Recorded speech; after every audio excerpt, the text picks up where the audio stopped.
샤워기에서 물이 떨어지는 소리가 벽을 타고 내 귓가를 간지리던 저녁, 나는 늘 하던 것처럼 헬스클럽에서 러닝을 마치고 샤워실로 향했어.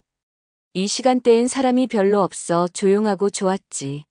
라커룸 안엔 나 혼자였고 옆 샤워실엔 누군가 먼저 들어와 있었는지 가늘고 긴 물소리와 함께 희미한 향수가 퍼지고 있었어. 남자용 라커에서 이런 향수라니 좀 이상하다고 생각하면서도 별 생각 없이 옷을 벗고 샤워실 문을 열었어. 그런데 이상하게도 샤워기 문 하나가 반쯤 열려 있었고 그 틈 사이로 보이는 실루엣은 분명 남자가 아니었어. 허리선이 너무도 잘록했고 머리카락은 젖은 채로 등을 타고 흘러내리고 있었지. 난 깜짝 놀라 멈춰 섰지만 그 여자는 내 존재를 아는지 모르는지 한 손으로 샴푸를 짜올리며 목덜미를 쓰다듬고 있었어. 잠깐 잘못 들어온 건가? 내가 여탕에? 아니, 여긴 분명 남탕인데. 그 순간 그 여자가 고개를 돌렸고 내 눈은 그녀의 눈과 정확히 마주쳤어. 그녀는 놀라기는커녕 오히려 미소를 지었어. 그리고 한 손으로 문을 아주 조금 더 열었지. 숨이 막히는 순간이었어. 그녀의 몸엔 물방울만 맺혀 있었고 그게 오히려 더 자극적이었어. 나는 얼른 고개를 돌리고 말았지만 이미 뇌리에 새겨진 그 장면은 지워지지 않았어. 심장이 요동치듯 뛰고 있었고 이게 무슨 일인지 헷갈리기 시작했지. 샤워를 마치고 나올 무렵 그 여자는 먼저 나와 있었다. 머리엔 수건을 둘렀고 얼굴은 약간 붉어져 있었지만 당당하게 내 앞을 지나쳤어. 그리고 그녀가 걸친 트레이닝복 위엔 헬스클럽 로고가 아닌 임직원 출입 전용이라는 작은 자수가 새겨져 있었지. 그제서야 알았어. 그녀는 이 헬스클럽의 직원이었고 어쩌면 이 모든 게 실수였던 걸까? 아니면 며칠이 지나도록 그날의 장면은 머릿속을 떠나지 않았어. 그녀의 향, 그녀의 눈빛, 그리고 문틈 사이에 그 짧은 여운. 그날 이후로 난 그 시간, 그 샤워실 옆에서 운동을 마치곤 했고 어느 날 드디어 그녀가 내게 말을 걸었어. 혹시 그날 깜짝 놀라셨죠? 근데 나 일부러 문 안 닫은 거였어요. 그녀는 웃고 있었고 나는 멍하니 그 말을 되새기고 있었지. 일부러? 왜? 그리고 왜 나한테? 그녀는 더 다가왔고 내 손목에 살짝 손을 얹으며 말했어. 제가 오래 지켜봤거든요. 혼자 조용히 운동하고 다른 사람들처럼 허세도 없고 괜찮아 보여서요. 이 말이 진심인지 장난인지 분간이 안 됐어. 그런데 이상하게도 그 순간부터 그녀의 말 하나하나가 마음을 파고들기 시작했지. 그리고 그렇게 나는 그녀의 유혹에, 아니, 그 미소에 스스로 빠져들고 있었어. 그녀와의 관계는 속도가 없었어. 어떤 긴장도 정해진 수순도 없이 그저 서로의 눈빛 하나로 가늠하는 느낌이었지. 어느 날 그녀가 조심스레 물었어. 주말에 바쁘세요? 그 말 한마디에 난 이미 계획표를 머릿속에서 싹 다 지우고 있었어. 그녀는 강릉에 있는 스파 리조트를 예약해놨다며 조심스럽게 말을 꺼냈고 회사 워크숍이라는 핑계를 대고 예약했다고 했지. 그런데 그 자리에 같이 가자는 거였어. 단둘이. 금요일 밤 우린 각자의 차로 출발했어. 따로 출발했지만 도착은 같은 시각. 바닷가 바로 앞에 위치한 스파 리조트였고 로비부터 은근한 조명이 은밀하게 공간을 감싸고 있었지. 그녀가 룸카드를 내게 건네며 말했어. 2개 예약했지만 어차피 같이 있을 거잖아요. 호텔방 문을 열었을 때 그 안엔 이미 와인 2잔이 따라져 있었고 어렴풋한 재즈가 흘러나왔어. 나는 말없이 소파에 앉았고 그녀는 먼저 욕실로 들어가서 로브만 걸친 채 다시 나왔지. 머리카락엔 아직 물기가 맺혀 있었고 그게 오히려 더 치명적이었어. 조명이 반사되며 그녀의 쇄골을 타고 흐르는 물방울은 아무런 장식도 없는데 보석처럼 보였어. 그녀가 내 옆에 앉으며 물었어. 부담스럽진 않으세요? 난 뭐라고 대답했는지도 기억이 안 나. 대신 심장이 답을 했지. 그녀가 내 손등을 가볍게 쓰다듬으며 말했어. 샤워실에서 봤을 때부터 난 이미 결정했었어요. 우린 천천히 그러나 확실하게 가까워졌어. 그녀의 손이 내 셔츠 단추를 하나씩 푸는 동안 나는 그저 바라보기만 했지. 그녀의 입술은 내 쇄골을 스쳐갔고 손가락은 내 허리를 감싸 안았어. 침대 위 그날 밤 우린 서로의 가장 깊은 곳을 마주했어. 그건 단순한 육체적 교감이 아니었어. 뭔가 더 깊은 울림이었지. 서로가 서로의 비밀을 품은 채 온몸으로 대화하듯이. 아침이 되자 그녀는 내 옆에서 잠들어 있었고 난 조용히 창가에 앉아 바다를 바라봤어. 그런데 그 순간 그녀의 폰에서 메시지 하나가 울렸어. 화면엔 이렇게 떠 있었지. 강 팀장님, 이번엔 확실히 따시죠? 그 남자 완전히 넘어온 듯. 순간 심장이 식어갔어. 이건 뭐지? 농담일까? 아니면 나를 대상으로 한 어떤 게임? 방금 전까지의 뜨거움이 순식간에 얼어붙는 듯 했어. 그녀는 여전히 자고 있었고 난 조용히 폰을 제자리에 두고 다시 소파에 앉았지. 심장이 뛰지 않았어. 아니, 너무 빨라서 들리지 않은 건지도 몰라. 잠시 뒤 그녀가 일어나 내게 다가왔어. 왜 그래요? 얼굴이 하얗게 질렸는데. 나는 웃으며 대답했지. 그냥 바다가 너무 예뻐서 그래요. 그녀는 내 무릎에 앉아 내 볼에 키스를 했어. 그런데 그 입맞춤은 전에 느꼈던 따뜻함이 아니었어. 그 안에 뭔가 계산된 무게가 있었어. 그리고 나는 그걸 이제야 느꼈던 거야. 서울로 돌아오는 길 그녀는 조수석에서 내 손을 꼭 잡고 있었지만 난 창밖만 바라보고 있었어. 표정 하나 바꾸지 않았지만 머릿속은 뒤죽박죽이었지. 강 팀장. 그 메시지. 이번엔 확실히 따시죠? 라는 그 문장은 아무리 머리를 굴려봐도 우연이나 농담으론 안 들렸어. 뭔가 계획된 접근. 누군가의 사주. 그리고 그 대상이나.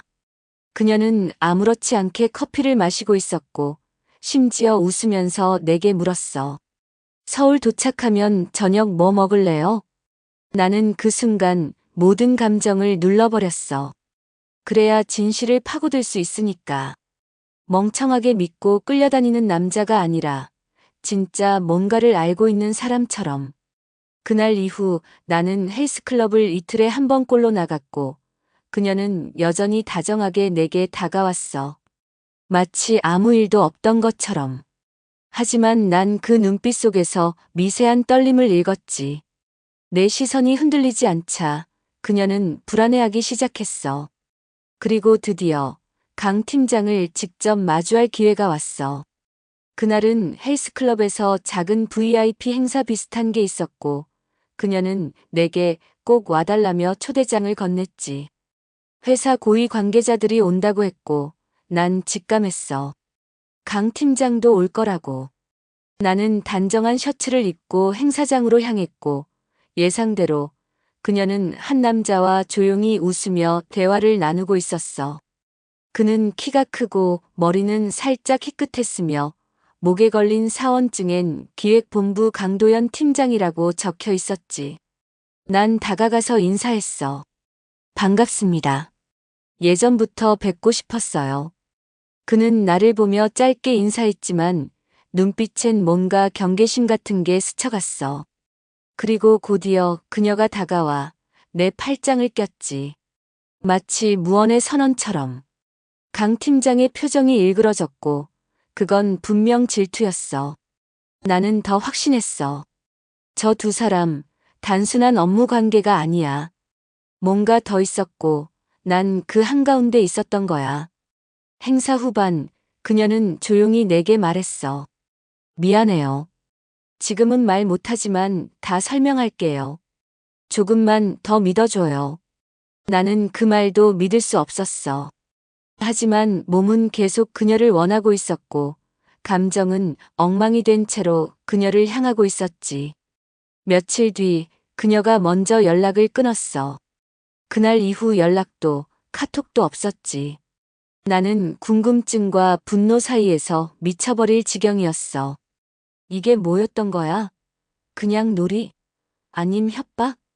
그리고 그 다음 주 새벽 3시에 문자가 도착했어. 단 3줄. 도연이 협박해요. 나 당신 이용한 거 맞아요. 근데 진심도 있었어요. 부탁이에요. 날 좀 꺼내줘요. 그녀의 이름조차 없는 그 메시지. 나를 향한 진심? 아니면 또 다른 수작? 하지만 이상하게도 그 메시지 하나에 내 가슴은 또다시 요동쳤고 나는 다시 그녀를 향해 발걸음을 옮기고 있었어. 어쩌면 나 역시 그녀의 위험한 매력에 완전히 중독되어 버린 걸지도 몰라. 그녀의 문자 이후 나는 며칠 동안 연락을 받지 못했어. 전화는 꺼져 있었고 헬스클럽에도 나타나지 않았지. 무언가 심상치 않다는 걸 본능적으로 느낄 수 있었어. 그러던 어느 날 클럽에서 일하는 다른 직원이 조심스럽게 내게 다가와 작은 쪽지를 건넸어. 주소 하나가 적혀 있었고 종이 끝에는 익숙한 글씨체로 이런 문장이 쓰여 있었지. 오전 11시. 나 혼자 있어요. 그날은 비가 내리고 있었어. 서울 외곽 성북동의 오래된 다세대 주택. 주차장도 없이 언덕 아래 위치한 다소 외로운 곳. 나는 그곳을 향해 갔고 조용히 초인종을 눌렀지. 문이 열렸고 그녀가 맨발로 서 있었어. 눈가는 부어 있었고 머리는 헝클어져 있었지만 그녀의 눈빛은 여전히 강했어. 그리고 문을 닫자마자 그녀는 내게 안겼지. 마치 마지막 숨을 찼듯 온몸으로 나를 끌어안았어. 내가 묻지도 않았는데 그녀는 모든 걸 털어놓기 시작했어. 강 팀장은 이 헬스클럽의 실질적 오너였어. 본사 지분은 그의 부친 이름으로 되어 있지만 실권은 그의 손에 있었지. 그녀는 원래 본사 교육팀에서 일했었고 우연히 강 팀장과 사적으로 엮이게 됐대. 처음엔 달콤했지만 곧 그의 지시로 클럽의 고위 고객들 대상 맞춤형 접대 역할을 맡게 됐다고 했어. 강 팀장은 단순한 육체적 관계를 넘어 여자를 이용해 고객 정보를 빼내거나 약점을 잡는 식의 일들을 벌이고 있었고 그녀는 그 안에서 빠져나올 수 없게 된 거였어. 나는 믿고 싶지 않았지만 그녀가 보여준 사진들과 녹음 파일은 너무도 구체적이었어. 그 안엔 강 팀장의 목소리도 있었고 심지어 그녀가 내 사진을 몰래 찍어 보고하는 장면까지 담겨 있었지. 그런데 이상하게도 내 사진 폴더는 따로 잠금이 되어 있었고 거기엔 삭제하지 말라는 메모가 붙어 있었어. 그녀는 내게 말했어. 처음엔 명령이었어요. 당신 매달 새벽 6시에 혼자 러닝하는 거 강 팀장이 주목하라고 했어요. VIP 중에 수상한 사람이라고. 난 당신이 위험한 사람인 줄 알았어요. 그래서 접근했고 샤워실도 일부러였어요. 내 심장은 무너지고 있었지만 그녀의 눈을 보니 또 이상하게 가슴이 먹먹했어. 그건 두려움 그리고 어떤 간절함이었지. 그녀는 그 안에서 살아남기 위해 애써 감정을 숨겨왔던 거야. 그런데 어느 순간부터 내가 감정이 돼버린 거지. 내가 흔들렸고 그녀도 무너졌던 거야. 나는 그녀를 껴안고 말했어. 도망치자. 여기서 멀리. 그깟 팀장, 그깟 클럽, 다 놔버리고 그냥 우리 둘이. 그녀는 울면서 고개를 저었어. 지금 도망치면 더 위험해져요. 그 사람, 제가 당신한테 마음 생긴 거 눈치챘어요. 그래서 요 며칠 감시가 심했어요. 그리고 당신 회사에까지 정보가 들어갔어요. 당신도 이제 물러날 수 없어요. 그녀의 말은 내 등을 서늘하게 만들었지. 내 개인정보, 직장, 통화 내역까지 강 팀장이 쥐고 있다는 뜻이었어. 더는 숨을 곳이 없었다. 이 게임은 생각보다 더 크고 더 지저분했어. 나는 그녀를 살리려 했지만 어느새 나도 덫안에 들어와 버린 거였지. 그날 밤 그녀는 내게 마지막 부탁을 했어. 강 팀장의 컴퓨터 안에 있는 VIP 리스트를 빼달라고. 그녀는 사내에 설치된 사무실 출입카드 하나를 내게 줬고 나보고 월요일 새벽 3시에 아무도 없는 본사 사무실에 들어가 그걸 복사해 달라는 거였지. 이건 단순한 연애가 아니라 일종의 작전이 되어버렸어. 그녀는 말했다. 이거 끝나면 우리 진짜 어디론가 가요. 아무도 모르는 곳으로. 나 그 생각으로 버텼어요. 그 밤 우리는 서로의 모든 걸 확인하듯 뜨겁게 천천히 서로를 끌어안았어. 감정이 겹쳐지고 한 번의 입맞춤이 온몸을 흔드는 파도로 이어졌지. 그녀는 마치 마지막인 듯 숨을 삼키듯 나를 안았고 나는 그 안에서 모든 걸 잊어버리고 싶었어. 적어도 그 순간만은 진실도 의심도 아무것도 없기를. 그날 이후 난 모든 준비를 철저히 했어.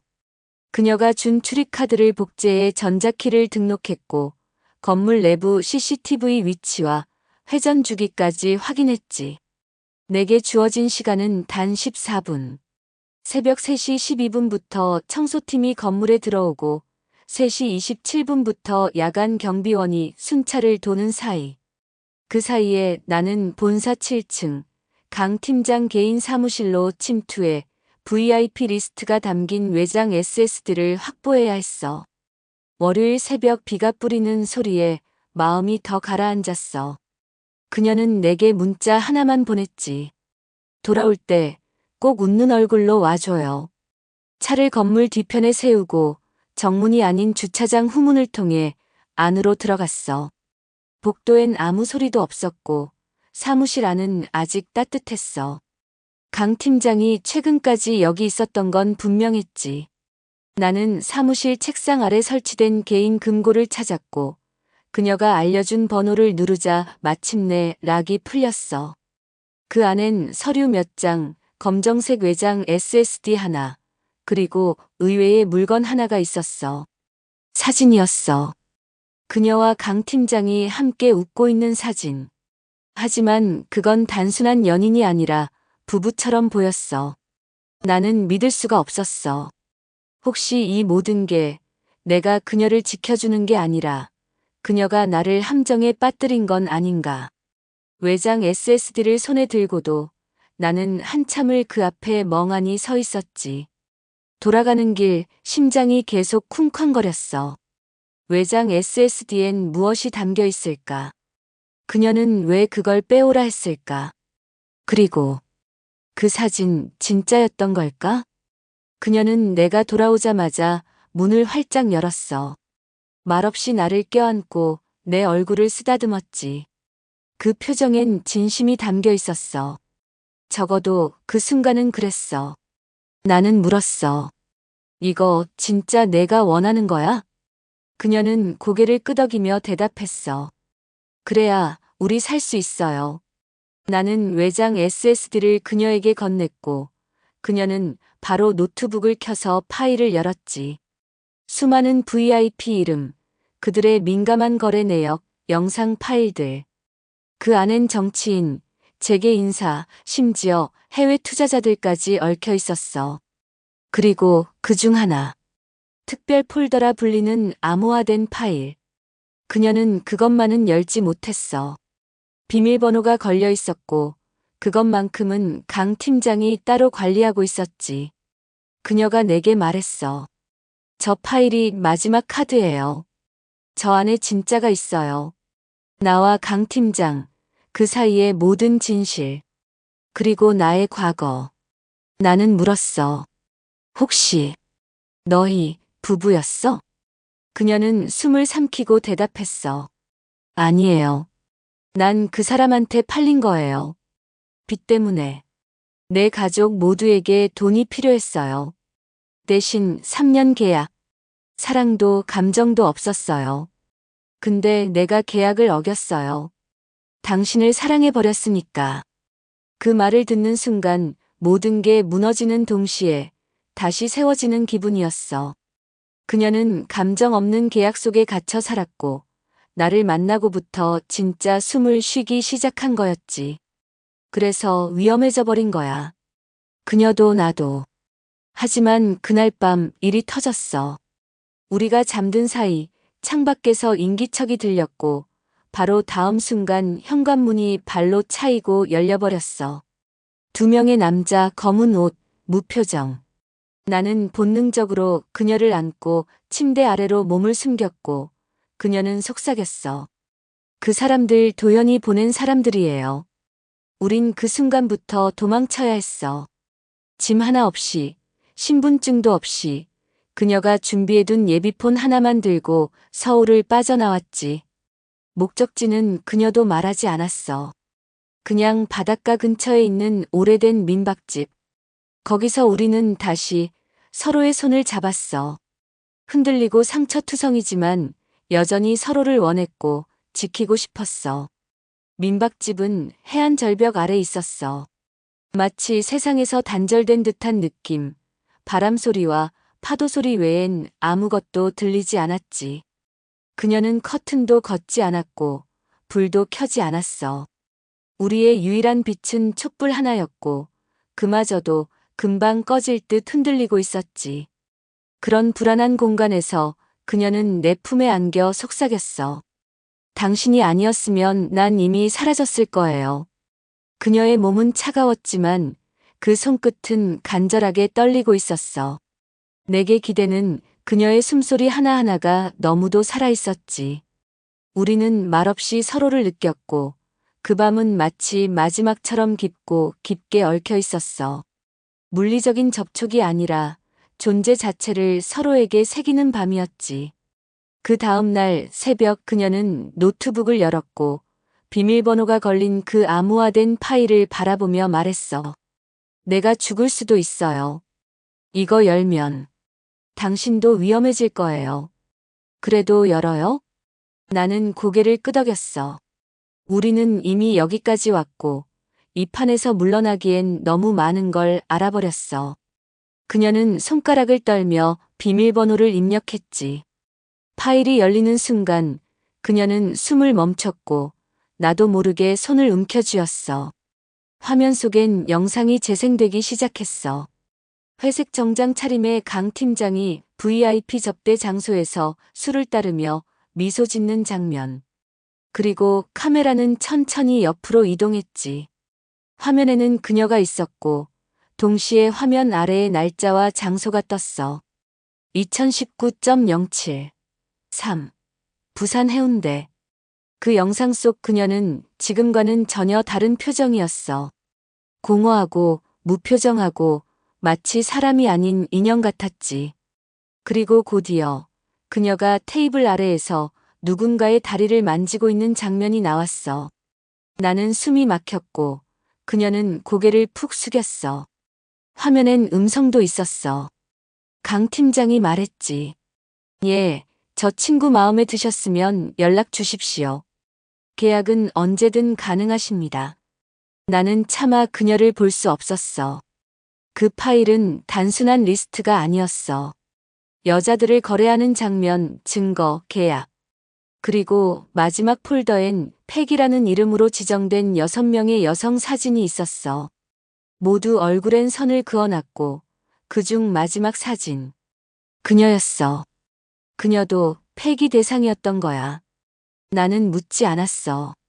어떻게 여기까지 왔는지. 왜 그 모든 걸 견디며 살아야 했는지. 다만 손을 뻗어 그녀의 손을 잡았고 그녀는 눈물을 흘리며 내 손에 키스했어. 이건 살아남기 위한 전쟁이었어. 그녀는 상품이 아니라 사람이라는 걸 증명하려고 애쓴 거였고 나는 그걸 이제야 완전히 이해하게 된 거야. 하지만 우리는 가만히 있을 수 없었어. 그 파일을 복사해 세 군데 다른 USB에 저장했고 각각 다른 지역에 보내기로 했지. 언론, 시민단체, 그리고 해외 인권 변호사에게. 그중 한 군데만이라도 이 자료를 손에 넣는다면 강 팀장은 끝장이었어. 그런데 우리가 USB를 붙이려던 날 밤, 민박집 창문이 깨졌어. 화염병. 누군가 불을 질렀고 집안은 순식간에 연기로 가득 찼지. 그녀는 USB를 품에 안고 나는 그녀의 손을 잡고 창문을 뛰어넘었어. 뒷산으로 끝없이 이어진 야간의 숲속으로. 내 심장은 부서질 듯 뛰고 있었고 그녀는 숨을 헐떡이며 말했어. 그 사람 우리 위치 알고 있었어요. 내 핸드폰 추적됐나 봐요. 난 외쳤어. 버려. 지금 당장. 그녀는 울먹이며 휴대폰을 나무에 내리쳐 깨부셨어. 그럼에도 그들은 따라오고 있었고 총소리까지 들리기 시작했어. 우리는 밤새 산을 타고 도망쳤고 그 끝엔 국도 하나가 있었지. 지나가는 차를 멈춰 세우고 나는 그녀를 안에 태웠어. 그리고 운전석 창문을 두드리는 남자의 얼굴. 그건 내가 서울에서 마지막으로 본 강 팀장의 보디가드였지. 난 외쳤어. 밟아. 차는 튀어나갔고 타이어가 아스팔트를 긁는 소리가 밤을 찢었어. 우리는 다시 도망치고 있었고 이젠 더 이상 안전한 곳은 없었어. 싸움은 시작된 거였고 다음 이야기에선 그 싸움의 끝, 그녀가 마지막으로 숨기고 있던 이름 하나가 밝혀져. 그 이름은 나와 그녀 모두의 과거를 송두리째 바꾸게 돼. 우리는 남쪽 바다를 따라 계속 도망쳤어. 마치 시간이 멈춘 듯 목적지도 없이 그저 살아있기 위해 앞으로만 달렸지. 그녀는 거의 잠을 자지 못했고 눈은 충혈되어 있었어. 내가 운전대를 잡은 손은 땀으로 미끄러졌고 어느 순간 그녀가 내 팔을 잡았어. 더 이상 도망치면 안 돼요. 이제 우리가 먼저 움직여야 해요. 그녀의 눈빛엔 공포가 아닌 결단이 서려 있었어. 나는 고개를 끄덕였고 그녀는 조용히 작은 봉투 하나를 내게 건넸지. 그 안엔 오래된 신문 스크랩, 그리고 흑백 사진 한 장이 있었어. 사진 속엔 그녀가 아주 어린 시절 한 남자의 무릎에 앉아 웃고 있었어. 그리고 그 남자의 얼굴, 낯익은 듯 낯설었지. 나는 물었어. 이게 누구야? 그녀는 말했어. 내 친부예요. 그리고 당신 아버지예요. 그 순간 내 숨이 멎었어. 말이 되지 않았어.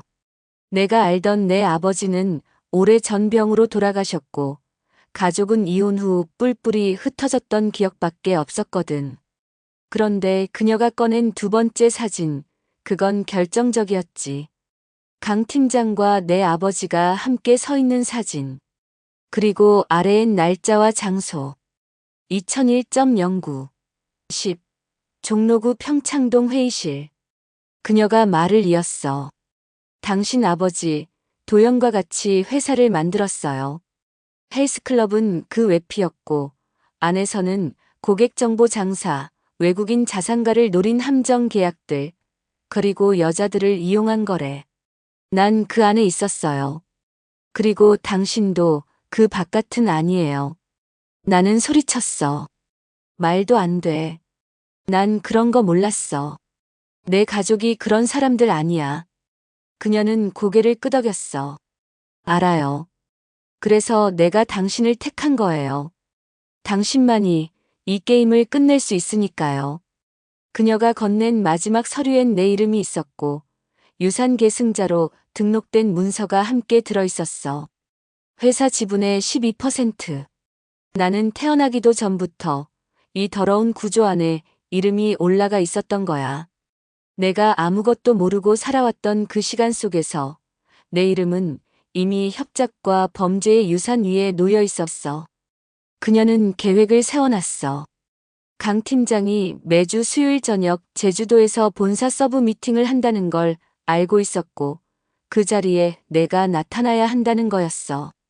내 이름으로 출입 가능한 권한, 내 얼굴로 열 수 있는 금고, 그리고 내가 등장함으로써 그가 가장 무서워할 진짜 상속자의 존재를 확인시키는 것.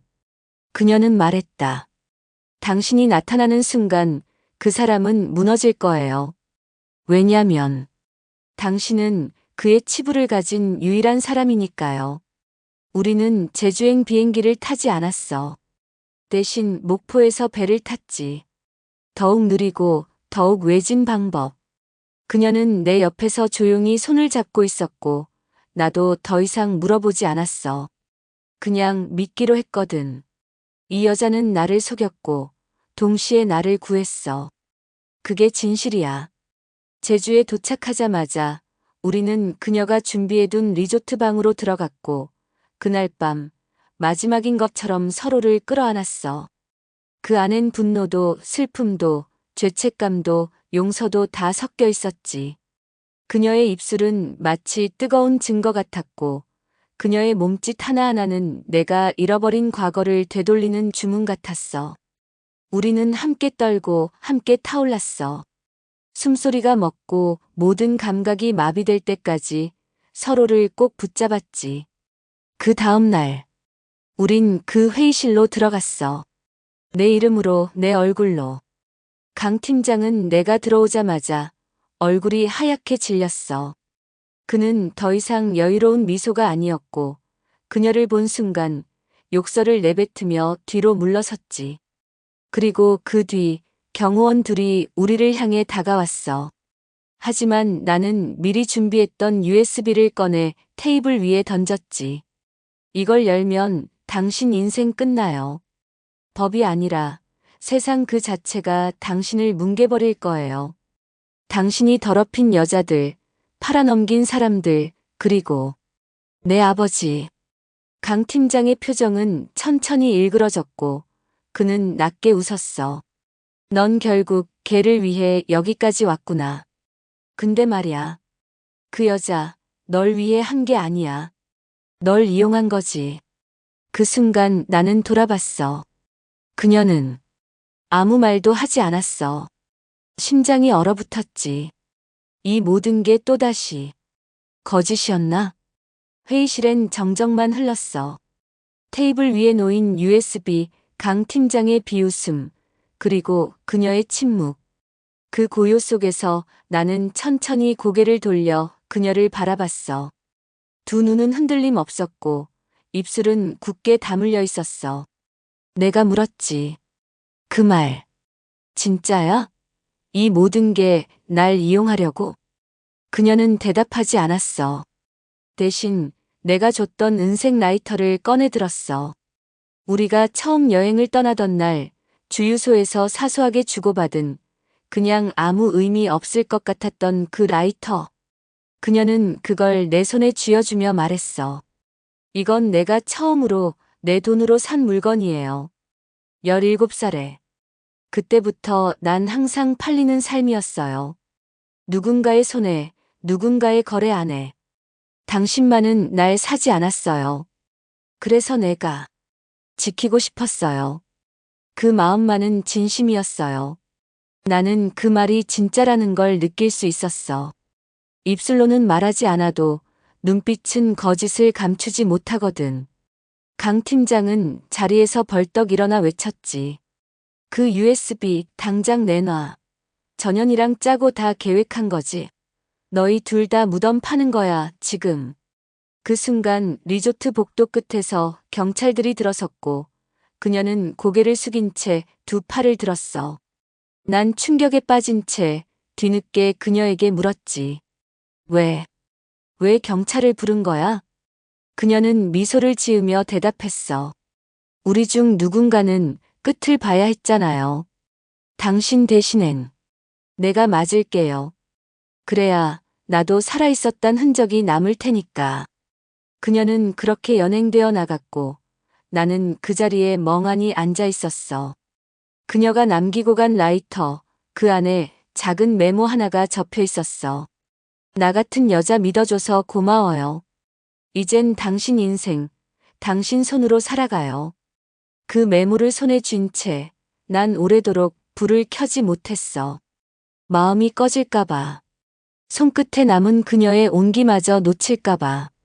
그녀는 이후 법정에 섰고 VIP 접대 리스트, 영상 증거, 내부 파일 덕분에 검찰은 대대적인 수사를 벌였지.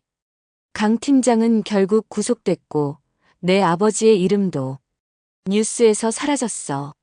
나는 그날 이후 한 번도 그녀를 만나지 못했어. 그녀는 자신의 선택으로 나를 살렸고 나는 그녀를 사랑했다는 사실만 남았지. 그녀가 남긴 마지막 흔적은 그 라이터 하나였어. 지금도 내 책상 서랍 맨 안쪽에 넣어두고 있어. 불을 켜면 마치 그녀가 그 밤처럼 다시 내 앞에 나타날 것 같아서. 헬스클럽은 폐쇄됐고 그 샤워실은 이제 존재하지 않아. 하지만 나는 지금도 가끔 물소리를 들으면 그날의 그녀를 떠올려. 샴푸 냄새와 함께 내 뒤를 조용히 지나가던 그 향기, 그 미소, 그 눈빛, 그리고 그 모든 순간. 어쩌면 사랑은 끝이 없는 기억 속에서만 진짜 살아있는 건지도 몰라.